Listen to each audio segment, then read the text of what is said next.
to say hello and to just talk about this and the fact that I might do a myth makers in the future. And we had a little chat about that. Then we went for the curry. Yeah. Totally unplanned, and then went to bed about 2 o'clock separately. 2 o'clock in the morning. Not that sort of show, is it? Yeah. So we've got to know each other all well. So I've asked you all these questions, so we'll just go home. I'm going to start right back at the very beginning, because you acted from quite a young age. You were a child actor. So what age did you get going? I started when I was just 13, and the reason that I started was because I got into grammar school when I was 12, and I just got bullied. I've always been small for my age. I'm short, and so I went to grammar school, and it was getting to the point where I was getting basically just beaten up and sandwiches stolen every day, all this sort of thing. Let's get off to a good start there, isn't it? Yeah. And so anyway, to try and combat the bullies, I had to develop a sense of humour, which I've got, thankfully. And because of that, I was making them laugh, and thankfully it subsided a bit. But I went to stage school because our next door neighbour said to my mum and dad, "Keith's always making us laugh when he comes down here. Really, he should be doing something, entertainment-wise." So I thought, okay, well, it took me a while to get into grammar school, so mum and dad weren't that keen, but in the end I went there, and I never really looked back. I was so lucky with some of the parts that I had, being in the right place at the right time. I think also because I was enthusiastic about it, and there was hardly any education really, because I was always working, thankfully. So I lived on a lot of the knowledge that I got from grammar school all the time. It was Barbara Speake Stage School, it's a brilliant school, and that's how I started. And my granddad was in the business too. And you were showing me a theatre film yesterday, his name.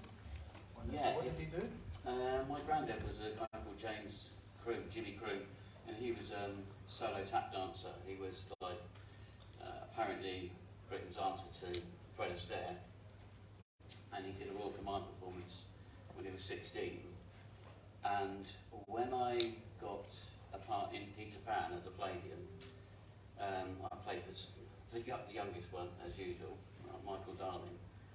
It was 50 years exactly 50 years since my granddad had been at the Palladium. So that was going to be a nice bit of publicity, and we played for that. So he went out of the business quite young then. But yeah. Barbara Speake School. Barbara Speake Stage School. And my agent was June Collins, who's Phil Collins' mum, Phil Genesis. And because Phil went to school himself. So June was my agent, and then latterly Phil's sister Carol was. Yeah. So it was a great school, great school. Would we know anybody that you went to stage school with? I guess. Keith Chegwin, sadly passed away now, but he went to our school. Penny Lane went to our school. Brian Connolly was in my class. Jeff Stevenson he's a stand-up comedian. He works on the cruises a lot of the time. Jack Wild. So yeah, we've had a few success stories anyway. Brian was actually in your... Brian was in our class. We were doing the shows together and everything, and so he was. Yeah. The only thing about Brian was one day we were doing a school show, and I had my granddad's silver top cane, and that he used to tap dance with. And Brian thought it was a great idea to throw that around, do all this business, smashed it to pieces, so never paid me. So we opened it. So. Any EastEnders fans?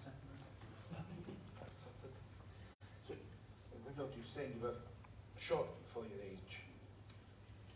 So, do you think it actually helped you get cast because you were that little bit older than you looked, so maybe you passed the age of not needing chaperone, and obviously child actors can be a very, very cool, so they know that you're going to be that bit above what they might get from someone who's actually the age that they're looking for. They might get they'll be getting a more measured performance. Yeah, that was really, I think, the main reason, because obviously you're old enough to be able to read and understand the script.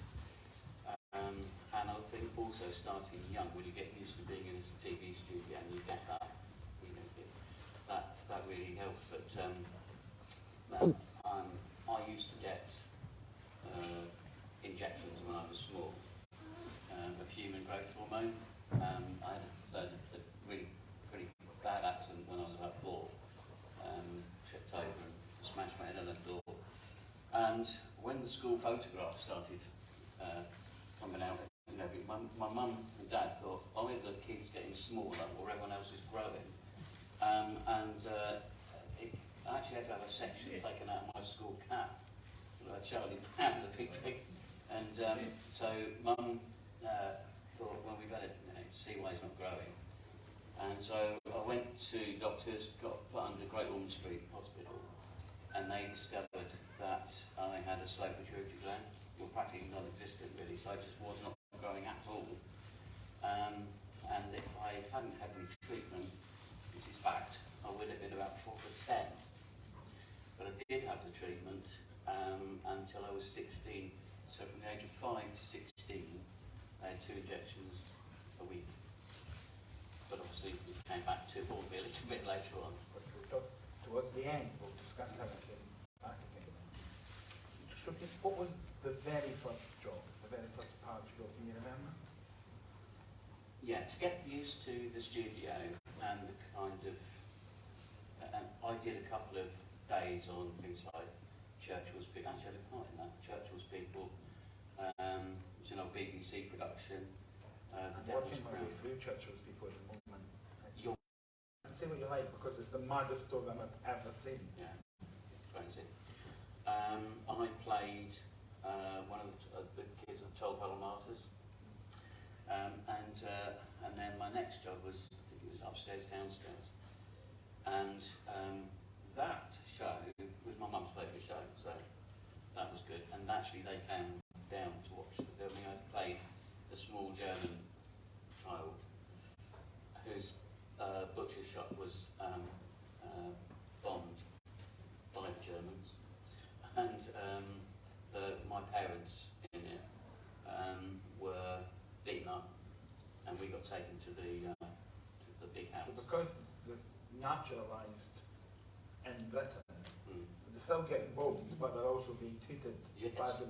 And actually, it's part of the plot, really, because you're saying you've just played a small German, but actually you play a small English boy, because you were born there. Yes. Yeah, the mum and dad were German, but nobody's interested in the fact that you're English. Yeah. Because as far as they're concerned, that's true.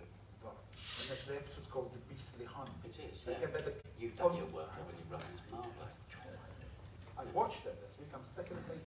I know, you told me that in the text.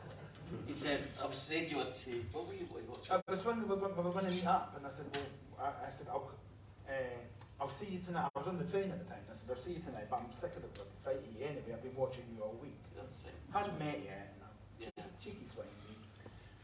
But it is called The Beastly Hunt, but it's not about the actual German forces, it's about people's perception of German people. Yeah. And you've got a couple of actually there's quite a huge part. It's not like a lot, even like watching Survivors, which I watched as well, Secret Army, you've got a proper part in that, because you've got a few lines in Upstairs, Downstairs, but it's about the mum, and dad. Yeah.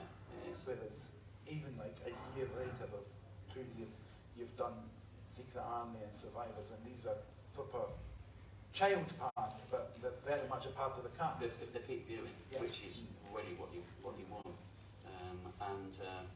The Upstairs Down thing, I got a lot of experience from that, because Gordon Jackson was just the nicest guy, and he left a pound note, a pound note in my dressing room, and he'd written a note saying, buy some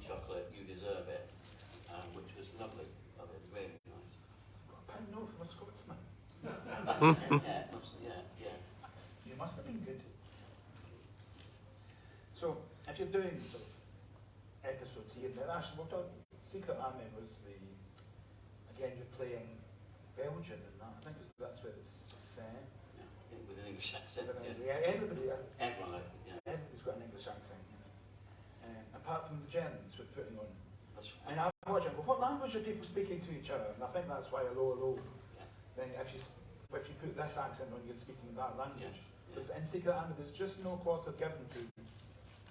The Germans are talking to the Belgians, who are talking to the English man who's pretending to be, and there's no quarter given to. But what language are they actually talking to each other in? And you have to sing in that. You've got a song over and over again. I watched it on Talking Pictures TV about 3 months, and someone rang up and said it's going to be on.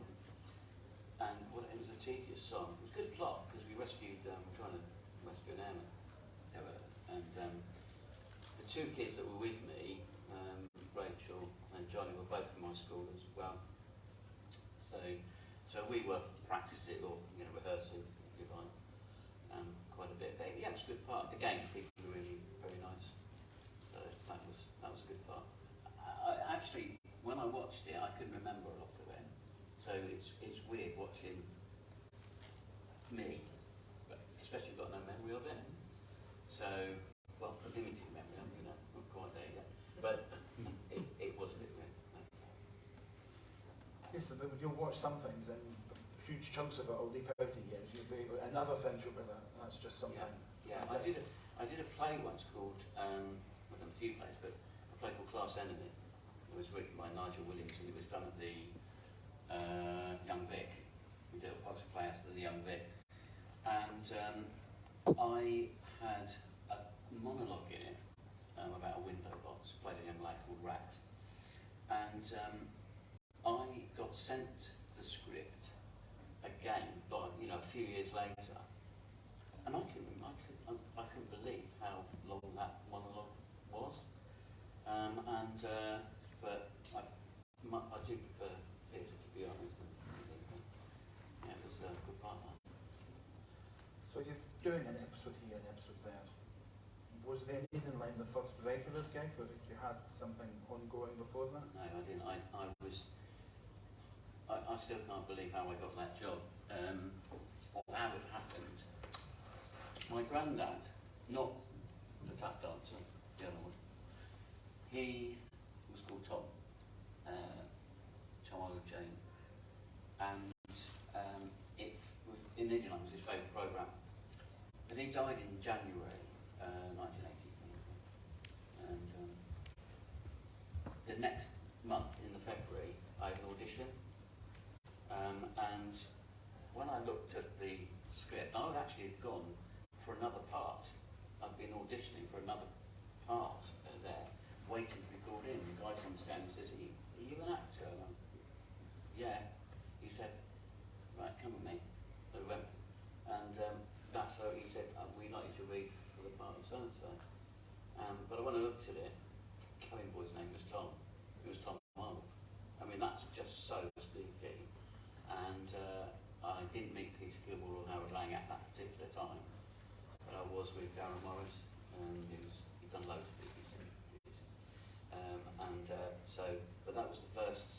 I was only supposed to be in 2 episodes, and then because there weren't any young people in it, I guess maybe a but not children, and so they actually, thankfully, liked the young blood in the show, and careful what you say, the relationship between the cabin boy and it went down well, and so they did a quick rewrite, and they wrote me in to the next series, and Garrett Morrison came into my room, and a lovely Welsh guy. He said, Keith, I've got some good news and bad news. I said, oh right, okay. What do you want? What do you want first? I'll have the good news, please, Karen. So he said, right, will I ever come back, young man? I said, oh, that's really nice, thanks very much. I said, what's the bad news? We're going to kill you. I said, oh, right, okay. How? He said, we're going to burn you to death. Oh, right, look. So I did 11 episodes, but it's better than just doing the 2. And it was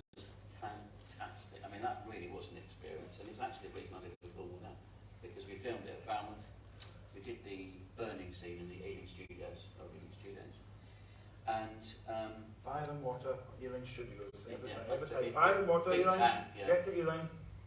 Yeah, but that was fascinating doing that, so I was very lucky. You're very lucky to get into a series. By the time I got into it, we've been going for 7 years, so it's already established. So you are onto a bit of a winner. You're not carrying the part. You're not, which I had to do a bit later on. So the responsibility is quite weighs heavy on my shoulders sometimes. But before we move on from the Neil and Line, I'm just going to point out that a repeat run starts from Talking Pictures tomorrow, so you can all tune in, and then you can leave it a few months if you just want to see Keith's best. If you want to watch it from the start, it starts tomorrow. Yeah, yeah. Thanks a lot. Now, I'm the right age for watching Stick It Dump when it was on at my primary school. Sorry, we were reading the book and watching the show, and it was quite a big thing for kids of mine in that year. Yeah. Was it something that got you a bit more sort of recognition than you'd had previously? Definitely, because it had been a class reader since 1965, and basically the actual part, there was no word, there were no lines in it. We had to make the lines up. But it was very difficult because it's 2.5 hours, which you know because you have to live through that last week. 10 episodes of me not saying anything very much. That's hard, that is tough. So we thought, well, he's going to have to do something, not just grunt every time. So we decided to make up this language, and we thought we've just got to run with it, And anyway, luckily a lot of it was quite visual, the glasses for window, jam jars for windows, and all that sort of thing. Anyway, so because we suddenly felt pressured in rehearsals because people that had read the book already had preconceived ideas of what their stick would look like. How old was it? Is it child? Is it stone? It was. So anyway, we just had to go with what we eventually decided to do. But because people knew me from the Needham line at that time, but that was basically quite a more mature audience because children would watch the movie. But when it Stick It Up was a completely different audience, obviously for the children. And so when it actually went out, thankfully we were very nervous about it. When it went out, thankfully it was well received. And we chatted last night, didn't we, about the impact that some of the programmes have on you, how long they stay with you, and the memories, etc. And Stick It Dump was the thing which had the biggest impact. But actually Doctor Who, just appearing in 2 episodes, has been the other one because it's just the gift that keeps on giving. I mean, I love doing these things, they're brilliant. And the fans are incredibly knowledgeable. One guy knew all of my lines. Just couldn't run me. It was crazy, surreal. I couldn't remember them. Sorry about that. But I watched. What we had to do in order to see Stick It Dump, we had to buy the VHS on eBay, rip it to DVD, and watch it. And even that is it's 10 25-minute episodes, and the VHS is a 2-hour compilation. So there's basically half of it missing. But yeah, when you talk about you had to make up the language, I was absolutely convinced that it would be like an episode of and then by episode 2 we're going, me pick up a few words. Yeah, exactly. Me say a few things now. But there's almost no dialogue from you at all. No, but it's all presence and physicality and performance. Yes, when Barney first went into the cave, actually funny story really, because at Thames TV, the cave was made of polystyrene, and we actually started a fire in someone had started a fire with a candle or something, so yeah, that was great fun. But when Barney was looking around the cave and I was showing him, Richard Hanford, who was the director, he'd been doing the bill for he said, at this point, Keith, we're going to have, Stig is going to have to say something. What are you going to say? You be showing him around the... I said, what am I going to say? Because we filmed it in Dorking, the absolute location. And I said, well, look, I'm just going to say to Barney, look, I'm planning an extension, got to put planning permission into Surrey County Council. You know, what do I do? You know, anyway, so we got to the point where what I actually said was, what I was showing him, integrates a digital length that didn't want to tap and it. I mean, it's rubbish, but I had to learn all this rubbish, and that's something that I remember. But even things like that, they have a rhythm to it, which means that you don't want to just stand there making stuff up. Yeah. You want a nice rhythm to the words, Yeah. so that it feels like it makes sense to him. The other thing that we were quite conscious of was that because children were what would be the audience, is that Stig was polite. Right? It's theatrical license, I guess, but that he was polite. So we, Aligomedy would be thank you. And I think I've probably said it 4 or 5 times, Aligomedy in it. But that way it's, and Stig was quite tactile as well. So, you know, he was quite protective of Barney, so there was a lot of hand on shoulders and that type of thing. Riding the bike, learning to ride, because I wouldn't have seen a bike. Yes. Right, so all that stuff was... And there's one moment in the show where Barney asks me, have you been here long? And Richard said to me, repeat long, and look distant, as if you don't know where you've come from.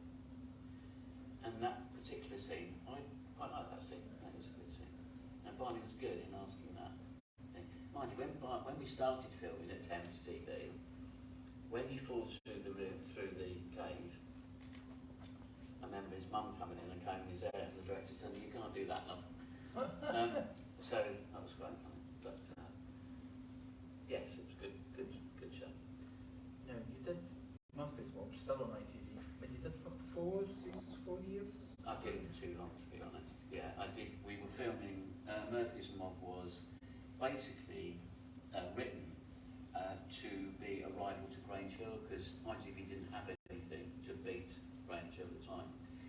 So they came up with the idea of having a group of kids hanging around a football club. And Ken Hutchison, great actor, was Matt Murphy, and he and I had done all 54 episodes. So we filmed it, excuse me, sorry, we filmed it at ATV L Street for the first 2 years, and there was 82 and 83, 1982 and 83. And then ATV closed, and we had to move the whole show to Lenton Lane in Nottingham for Central TV. So the studio we were in, this will age me, we were filming, we were recording next to our Wheaties Impact, Spitting Image, referred to as a Spitting Image, and Blockbusters. And so they were great times, that was good fun.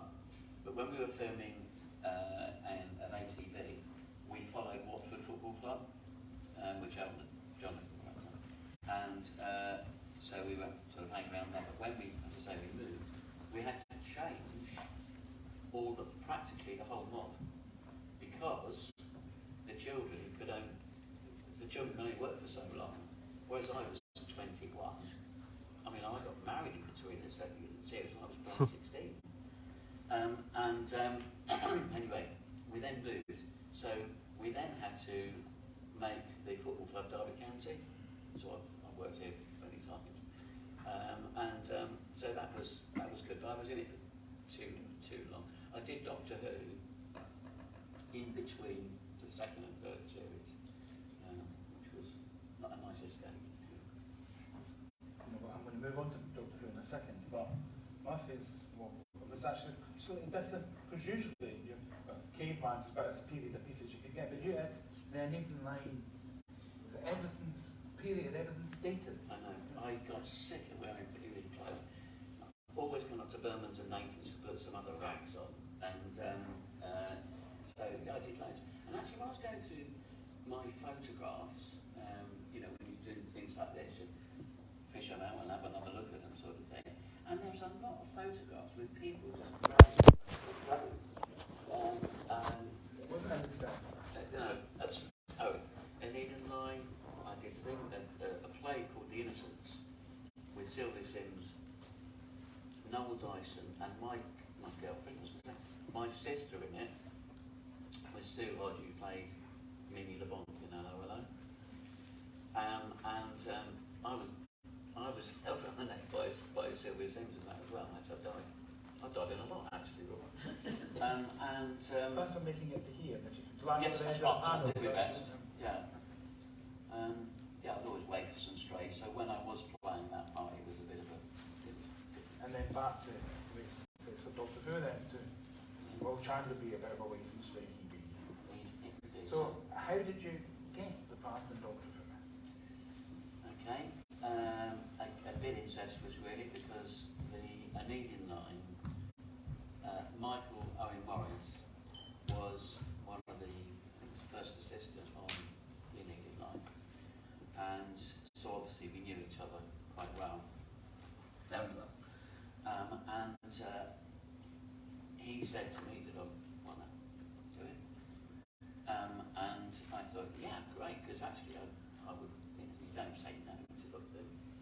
Was it something you'd watched over the years? I was sort of scared to death. So Michael sent me the script and had a look, etc.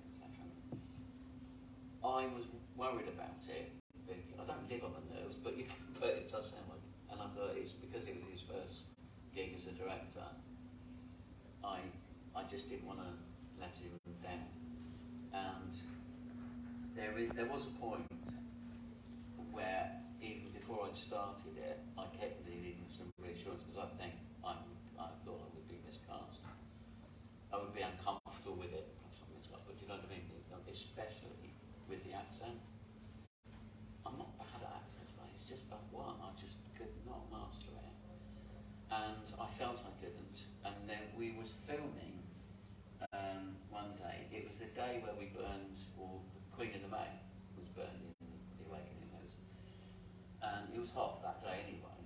And I said to Michael, I said, look, I'm struggling with this.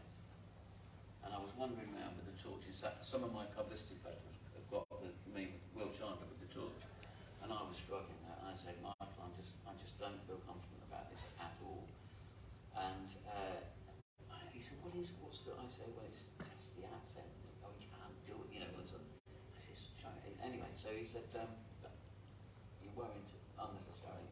Don't worry about it. Get on with it. He was really good, and I needed that at that particular time. It's funny you mentioned the touch, because having watched The Awakening, and you do a bit like that. Yeah. How close to the lead actor's head? Peter Davison's not far away from you. He survived, Yeah, he's still working. Yeah. But it did clock me now. That went quite close to Doctor Who's head there. But thankfully. So as you say, you're within 2 episodes of Doctor Who in 1984. Yeah. So it's not 1984 anymore. Does it astonish you that you sat something like this? What astonishes me is that even now,